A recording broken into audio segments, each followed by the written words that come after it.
భక్తాన్ శ్రీనివాసుల ఆధ్వర్యంలో ఉమ్మడి నెల్లూరు జిల్లాలో గంగా సరస్వతి కార్యక్రమం జరుగుతుందని ఎమ్మెల్సీ భేదా రవిచంద్ర అన్నారు. 11 నియోజకవర్గాల్లో మత్స్యకార జాతి పిల్లల హైయెస్ట్ మార్కులు వచ్చిన వారిని 100 మందిని గుర్తించి సన్మానించడం జరుగుతుందని ఆయన పేర్కొన్నారు. మత్స్యకార గ్రామాల్లో విద్యా ఉపాధి ఉద్యోగ కల్పనకు ఒక వేదిక ఇదే కావాలని ఆయన ఆకాంక్షించారు. 184 గ్రామాల్లో ప్రభుత్వం ద్వారా స్థానిక ప్రతినిధుల ద్వారా విద్యా ఉపాధి కల్పనకు ప్రయత్నం చేస్తారని ఆయన తెలిపారు. 1975 అంటే 50 సంవత్సరాలు. 50 సంవత్సరాలకు మునుపు స్వాతంత్రం వచ్చి 75 వేడుకలు జరుపుకోబోతున్నాం మరో 2 సంవత్సరాలు. దాంట్లో రెండింతలు అంటే 50 సంవత్సరాలు. ఈ 50 సంవత్సరాల్లో మైపాడు ఆశ్రమ పాఠశాల నుంచి లేక ఆ తర్వాత వచ్చిన కావలి రెసిడెన్షియల్ స్కూల్ కానీ గ్రామాల్లో వచ్చినటువంటి మార్పులు కానీ నందమూరి తారక రామారావు గారు 82లో పార్టీ పెట్టి 83లో ప్రభుత్వంలోకి వచ్చాక గ్రామాల్లో విద్యా వ్యవస్థలో తీసుకొచ్చిన మార్పులు కానీ మనలో ఒక మార్పుకి నాంది పలికాయి. గ్రామాలు అంతకుముందు చదువు మీద ఎంత మేరకు శ్రద్ధ ఉండేదనేది గతం ఒక్కసారి పరిశీలించుకుంటేనే అర్థం. ఇప్పుడే సీను దగ్గర చూశారు, ప్రైవేటు కాలేజీల్లో ఎంతమంది వచ్చారు, ఇక్కడికి ప్రభుత్వ పాఠశాల నుంచి ఎంతమంది వచ్చారని 50-50 ఉన్నారు. గ్రామాల్లో ఉండి చదువుకున్నటువంటి వాళ్ళు కూడా. దాంట్లో మళ్ళీ ఆడపిల్లలు ఎంతమంది ఉన్నారు, మగపిల్లలు ఎంతమంది ఉన్నారని చూశారు. 3-4 ఎక్కువ ఉన్నారు. 100 మందిలో దాదాపు 45 మంది 46 మంది ఆడపిల్లలు ఉన్నారు. అంటే మన మార్పుకు ఒక నాంది. మనకి జడ్పీ హై స్కూల్స్ అన్నీ ఈరోజు మొట్టమొదట తుమ్మలపేట ఒట్టూరుకి మోడల్ స్కూల్ తీసుకొచ్చాం. ఈరోజు ఇసుకపల్లి జడ్పీ హై స్కూల్ ఉంది. జోవల్దీన్లో కూడా మరో జడ్పీ హై స్కూల్ ఇస్తున్నాం. రామతీర్థం పెద్ద ఏరియా ఉంది, అక్కడ హై స్కూల్ ఉంది. మైపాడు కానీ లేక ముత్తుకూరు కానీ ఇంకా అటువైపు గూడూరు సూళ్ళూరుపేట వైపు మీ అందరినీ మత్స్యకార జాతిలో ఉన్నటువంటి ఉద్యోగస్తులు కానీ వ్యాపారస్తులు కానీ రాజకీయ పార్టీల్లో ఉన్నటువంటి ప్రతినిధులు కానీ ముందు విద్యాపరంగా దేవళాల కోసమో లేక తిరునాళ్ళ కోసమో నాయకుల దగ్గరికి పోవడం తగ్గిద్దాం. మన బిడ్డల భవిష్యత్తు కోసం అవన్నీ ఒక భాగం. మన గ్రామాల్లో కాపులు పెద్ద మనుషులు పోయి గుడులకో గోపురాలకో లేకపోతే ఇతర విషయాలకు మీరు మాత్రం ఈరోజు కోవూరు నియోజకవర్గం ఉంది. వేమిరెడ్డి ప్రభాకర్ రెడ్డి గారిని ప్రశాంత్ రెడ్డి గారిని కలవండి.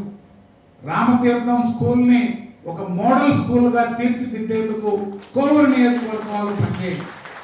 ఈరోజు ఇసుకపల్లి హై స్కూల్ ఉంది. వచ్చినప్పటి నుంచి 6 నెలలుగా పనిచేస్తున్నా. పాఠాలతో మాట్లాడుతున్నాం.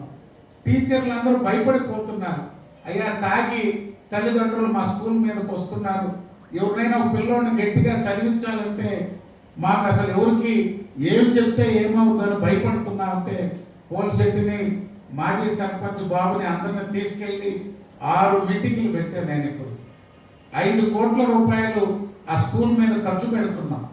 ప్రైవేట్ స్కూల్ లాగా వెనకున్నటువంటి జీవీకే ఇంటర్నేషనల్ స్కూల్ లాగా దానికి ఒక బ్లాక్ కడుతున్నాం. అక్కడికి వచ్చేటువంటి విద్యార్థులందరికీ 600 మందికి ప్రైవేటు నారాయణ చైతన్య కంటే ఇంకా మెరుగ్గా డైనింగ్ ఉండాలని 1,70,00,000 పెట్టి డైనింగ్ హాల్ కడుతున్నాం. వచ్చే ప్రతి విద్యార్థికి హై స్కూల్ మొత్తం పోల్చెట్టి చెబుతున్నాడు 270 మంది మత్స్యకార బిడ్డలే ఉన్నారు. ఈ ఇల్లు తిప్పుతున్నా. ప్రైవేట్ స్కూల్లో మీకు శక్తి ఉంటే చదివించుకోండి, కానీ చదువు ఆపొద్దు. ప్రైవేట్ స్కూల్లో డబ్బులు కట్టలేమని చదువు ఆపొద్దని ప్రతి ఒక్క చెప్పే 100% ఇసుకపల్లి పంచాయతీలో అది ఎస్సీనా ఎస్టీనా బీసీనా ఫిషర్మెన్నా ఎవరైనా సరే ఆడబిడ్డ చదువు ఆపకూడదని ఒక అందరిని పెట్టి ఒక నిర్ణయం తీసుకున్నాం. మగపిల్లకాయలు ఏదో ఒక పని చేసుకోగలరేమో కానీ లేదా సాదాసీదా పనులతో మనం సరిపెట్టుకోవాల్సినటువంటి పరిస్థితి. అందుకే మీ అందరినీ కోరుతున్నా, ఎన్నికలు అయిపోగానే సమావేశం పెట్టారు, నన్ను పిలిచారు. అందరికీ బాధ్యత తీసుకోమన్నా. ఏ నియోజకవర్గంలో మనం ఏం చేయాలి, ప్రధానమైనటువంటి సమస్యలకి ఈ జిల్లాలో మత్స్యకారులు ఎవరు నా దగ్గరికి రావాల్సిన అవసరం లేదు. ఎక్కడ ఏ నియోజకవర్గంలో బ్రిడ్జిల గురించో లేకపోతే పెద్ద రోడ్ల గురించో లేకపోతే అక్కడ తుఫాను షెల్టర్ల గురించో నా కాడనే ఉంటుంది.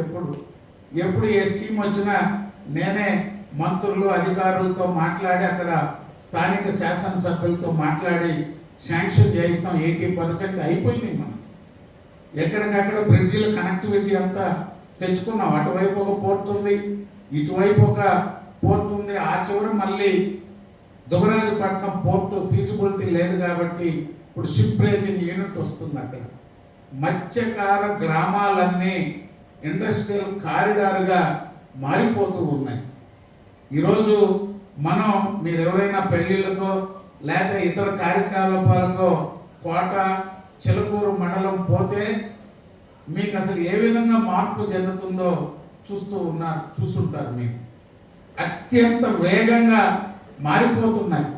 మీకు ఒకటే సూచన ఈ వేదిక ద్వారా, ఈరోజు విద్యాపరంగా చూసాం 50%. ఒక బిడ్డని బయట ప్రైవేట్ స్కూల్లో చదివించాలంటే 10th క్లాస్ అయిపోయే లోపల ఎంత ఖర్చు పెడుతున్నారో ఒక్కసారి ఆలోచించండి. నేను ఒకటే మీ అందరిని కోరేది, పరిస్థితులు మారుతున్నాయి. గతంలో మనకి ఒకటే వృత్తి, సముద్రంలోకి పోవచ్చు, మనకి ఇష్టం వచ్చినప్పుడు పోవచ్చు, ఇష్టం వచ్చినప్పుడు రావచ్చు, దొరికింది వండుకుంటాం, అమ్ముకుంటాం. లేకపోతే ఏదో ఒక షాప్ కాడికి పోయి ఆయన పోతాడు, ఈ పొయ్యి మీద ఉండే లోపల ఆయన ఆడ పోయి వస్తాడు. వచ్చిన రూపాయలు అన్నింటికి సరిపోతాయి. కానీ పరిస్థితులు మారినాయి. ప్రతి ఇంట్లో 100కి 100% ఆడబిడ్డల్ని చదివించాల్సిన బాధ్యత తల్లిదండ్రులు తీసుకోవాలని కోరుకుంటున్నాను. వృత్తికి ఉన్న ఇంట్లో ఎంతమంది ఉంటే అంతమంది వృత్తి చేసే పరిస్థితి లేదు. రామతీర్థం, ఇసుకపల్లి, జోల్దిన్ని, ఒట్టూరు, తుమ్మలపేట 2 నియోజకవర్గాలు. ఇటువైపున ఉన్నటువంటి ముత్తుకూరు, ఆల్రెడీ ముత్తుకూరు హై స్కూల్ని అందరూ అక్కడ ఉన్న పరిశ్రమల ద్వారా చంద్రమోహన్ రెడ్డి గారు ప్రయత్నం చేస్తున్నారు. గూడూరు, సూళ్ళూరుపేట కూడా మనకు అక్కడ ఉన్నటువంటి హై స్కూల్స్లో ఎక్కడెక్కడ లింక్ చేయాలని ఎందుకు చెప్తున్నానంటే, ఎవరు కూడా శక్తి ఉన్న వాళ్ళు చదువుకుంటారు, శక్తి లేని వాళ్ళు 10th తర్వాత ఆపకుండా, అందుకే జూనియర్ ఇంటర్ వరకు మార్పు తీసుకొచ్చాం హై స్కూల్స్లో కూడా. గత ప్రభుత్వంలో 19కి ముందు మత్స్యకార గర్ల్స్ జూనియర్ కాలేజీ తీసుకొచ్చాం. హైవే మీద ల్యాండ్ ఇచ్చాం బోగోల్లో. జూనియర్ కాలేజీ కూడా గర్ల్స్కే తీసుకొచ్చాం. పోలీసెట్ అడిగాడు, ఏం బాయ్స్ ఉండరు దీంట్లో. వద్దయ్యా, వాళ్ళు ఎంతో కొంత చదువుతూ ఉన్నారు, అమ్మాయిలకు పెడదాం ఒక మహిళా జూనియర్ కాలేజీ, మన ప్రాంతం వాళ్ళందరూ అక్కడ ఉంటారని. 2030 సంవత్సరం వరకు టార్గెట్ పెట్టుకోండి. గతంలో నేనంతా కూడా గ్రామాలకు రోడ్లు, షెల్టర్లు, లేక మీకు పొలాలకు రోడ్లు, లేక లోన్లు తెచ్చిచ్చేదానికో అయిపోయినాయి. హార్బర్ కట్టించాం, పోర్టులు అయిపోయినాయి. మిగతా గ్రామాలకు కావాల్సిన పనులు మెజారిటీ చేసాం. 1, 2 బ్రిడ్జిలు కట్టాలి. తుమ్మలపేట దగ్గర ఒక బ్రిడ్జి, గోగులపల్లికి, ఇసుకపల్లికి లింక్ చేస్తే ఊటుకూరు నుంచి రామాయపట్నం పోర్టు దాకా ఒకటే రోడ్డు, హైవేలతో సంబంధం లేదు. మన గ్రామాల మధ్యన ఒక రోడ్డు వచ్చేస్తుంది. ఆ గోగులపల్లి, ఇసుకపల్లి మధ్యన రోడ్డు కడితే రామతీర్థం నుంచి మొత్తం అంతా కూడా సముద్ర తీరాన ఒక రహదారి పూర్తయిపోద్ది. మనకి విద్య మీద పెడదాం, ఉపాధి మీద ఆలోచన చేద్దాం. చదువుకున్న బిడ్డలకి గతంలో కూడా చెప్పారు, వాళ్ళకు ఉద్యోగాల్లో సెటిల్ అయ్యేంత వరకు మీరు ఒక బాధ్యత తీసుకోండి. ఎంతో కొంత అందరం ఖర్చు పెడదాం. వాళ్ళ కోచింగ్ ప్రభుత్వం, ఈరోజు రాష్ట్ర ప్రభుత్వం, కేంద్ర ప్రభుత్వం విద్య తర్వాత ఉపాధి, ఉద్యోగ అవకాశాల కోసం ట్రైనింగ్లు ఇస్తున్నారు. ఒక ఛానలైజ్ చేసేదానికి, ఒక సమన్వయం చేసేదానికి మీలాంటి వ్యక్తులు అవసరం. అందుకే భక్తాని శ్రీలాగా అన్ని అవగాహన ఉన్నటువంటి పెద్దలు కూడా, పోలిశెట్టి కానీ, గోవింద్ కానీ, శేషయ్య కానీ, ఇతర పెద్దలు విజయమ్మ గారు కానీ, మీరు మంత్రుల దగ్గరకు పోగలరు, ఎమ్మెల్యేల దగ్గరకు పోగలరు. ఈరోజు అధికారులు కలెక్టర్ గారి దగ్గరకు కానీ ఎవరి దగ్గరికైనా పోయి మాట్లాడేటువంటి అవకాశం ఉంది. కాబట్టి ప్రతి ఒక్కరూ ఈ బాధ్యత తీసుకొని ఒక మార్పుకి నాంది పలికేందుకు మీరందరూ కృషి చేయాలని చెప్పి కోరుకుంటూ, నా వంతు 100% మీకు ఎప్పుడు ఏ అవసరం ఉన్నా ఏ అవకాశం ఉన్నా పనిచేసేదానికి ముందుంటానని చెప్పి మీ అందరికీ తెలియజేస్తున్నాను. సీను గారి ఆధ్వర్యంలో గంగా సరస్వతి పురస్కారాల కార్యక్రమం నెల్లూరు జిల్లా, ఉమ్మడి నెల్లూరు జిల్లా, కొత్తగా నెల్లూరు జిల్లాలో జాయిన్ అయినటువంటి కందుకూరు 11 నియోజకవర్గాల్లో ఉన్నటువంటి పట్టపు జాతి బిడ్డల 10th క్లాస్ హైయెస్ట్ మార్క్స్ వచ్చినటువంటి వారందరినీ 100 మందిని ఈరోజు ఈ వేదిక ద్వారా సన్మానించుకోవడంతో పాటుగా భవిష్యత్తులో మత్స్యకార గ్రామాలలో విద్య కోసం, ఉపాధి, ఉద్యోగ కల్పన కోసం ఈ యొక్క వేదిక పనిచేయాలని, ఆ గ్రామాల నుంచి చదువుకున్నటువంటి వారు, వ్యాపారస్తులు, ఉద్యోగస్తులు అందరూ కూడా 124 గ్రామాలు, ఈ గ్రామాల నుంచి ప్రభుత్వం ద్వారా, స్థానిక ప్రతినిధుల ద్వారా విద్య, ఉపాధి కల్పన, ప్రభుత్వం, కేంద్ర రాష్ట్ర ప్రభుత్వాల యొక్క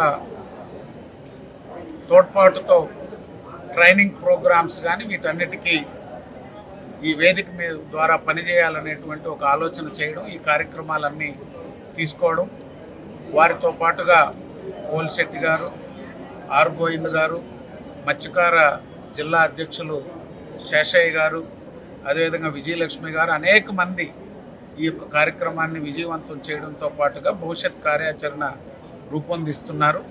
5 సంవత్సరాల పాటు ఆ గ్రామాలన్నీ కూడా తిరిగి మత్స్యకారుల్లో విద్య, ఉపాధి కల్పన కోసం కృషి చేయాలని ఒక నిర్ణయం తీసుకోవడం జరిగింది. తప్పకుండా ప్రభుత్వం నుంచి అన్ని కార్యక్రమాల్లో కూడా వారికి సహకారం అందిస్తామని చెప్పి తెలియజేస్తాం.